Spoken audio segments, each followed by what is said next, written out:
Hi everyone, FuboTV stock is in a massive bear market bottom right now, trading at $2.78 a share. This is incredibly far below its highs over $60 per share. It was trading at around January of 2021. This is down more than 95% for FuboTV stock. So I want to go over some of the reasons why the stock is down so much and what the company is doing about it, and if there's any hope for Fubo TV stock investors for the near term. So first of all, this in my opinion is the primary reason Fubo TV stock is down so much. Here we have its global expenses as a percentage of revenue, and you see here this is the third quarter of 2021 versus the third quarter of 2022, and you see here overall expenses were 166% of revenue in third quarter 21, and they rose to 167% of revenue in third quarter 22. And of course, if you're running a business, what you like to see is to have sales exceeding costs and that way leaving a profit in the end, right? Sales minus expenses leaving a positive number at the end. For Fubo TV, its expenses are far exceeding sales, right? 167% of sales. For every dollar of revenue that Fubo TV brings in, it's costing itself $1.67. And so this is not a sustainable business model. And year over year, for it to actually not be growing to adding scale to this model is another troubling sign because revenue increased significantly. So its revenue is rising, but it's still not decreasing its expenses as a percentage of sales. And so this is what's been troubling investors. I'd like to point out to the most critical expense here, which is this bottom figure here. You see it was 91% of revenue in 21 third quarter, and in 3Q22 it rose to 95% of revenue. And if we look at the color coded definitions, you see that subscriber related expenses is what's taking up the bulk of the expenses for Fubo TV. Essentially, this is what Fubo TV has to pay other media companies for the right to show their content to Fubo TV's viewers. So it's licensing that content to be able to show it to their viewers. And what's going on right now is that they're not earning much of a profit on that content. They're not making much money from getting the content and selling it to their own viewers. You'd like to see more of a margin here to see a sustainable business where Fubo is getting this content at a lower price and then selling it at a higher price, and in the middle of that earning a margin.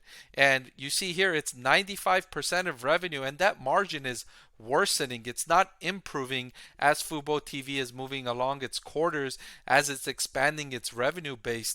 And Fubo TV's has been expanding the top line robustly, right? It's several quarters of 100+% revenue growth, and even in the recent quarter it wasn't above 100%, but it was still pretty high, and it's still not able to scale these costs. Management maybe is hoping that if it gets to a scale where it has a big enough subscriber base, it can go back to these media companies and have more negotiating power and go to them and say, hey, look, we've got X million customers here. If you want to have access to these customers, give us a lower price on your content. Otherwise, we might remove your content from our offering. And if Fubo TV is a major player and the media company feels threatened by that, then they can perhaps negotiate lower prices. But as of now, that doesn't seem to be the case. It's actually going in the opposite direction, where the cost of subscriber related content is increasing as a percentage of revenue for Fubo TV. So of course this is not the only part of its business. It's got other areas. So let me walk you through some of the things management is doing and trying to address in order to fix this problem of having such high expenses as a percentage of revenue. And I have here the Fubo TV shareholder letter dated November 4th. I've highlighted a few things here. One of the things Fubo TV has decided to do is to close down its Fubo gaming business and cease operation of their owned and operated Fubo Sportsbook. And that is in support of its profitability goals and its aim to lower expenses as a percentage of revenue. One of the areas Fubo TV has been investing in is a sports book so that it can offer its customers a sports book along with its subscriber content. And for now, it's shutting down those operations to focus on profitability.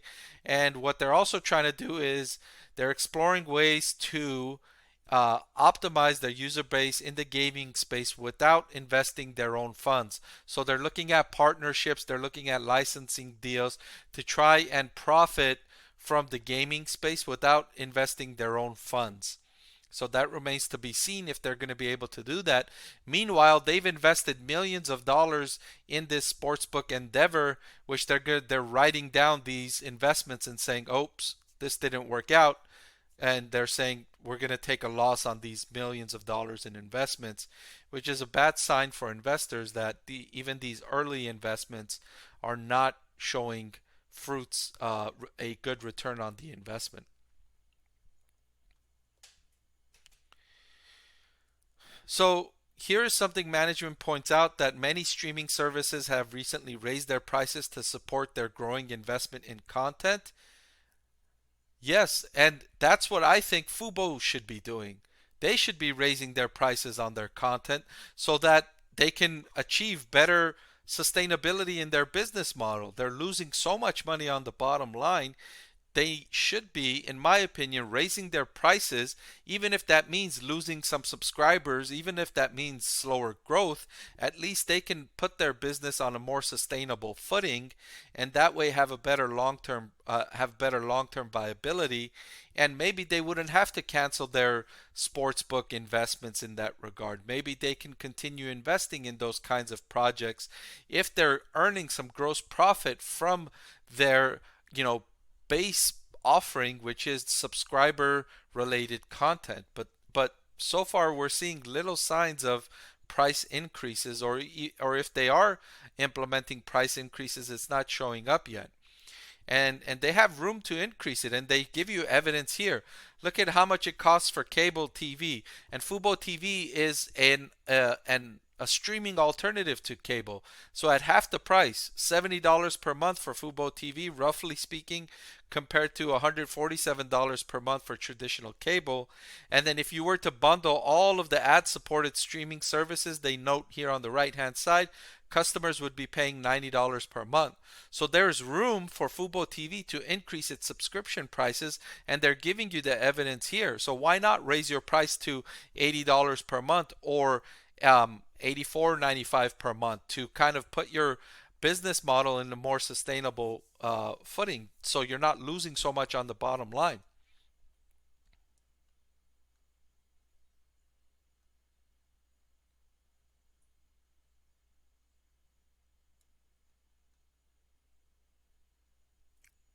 The next thing I highlight here is the operating cash flow in the quarter was negative 76 million, including the 8.6 million dollar operating cash outflow associated with the wagering business.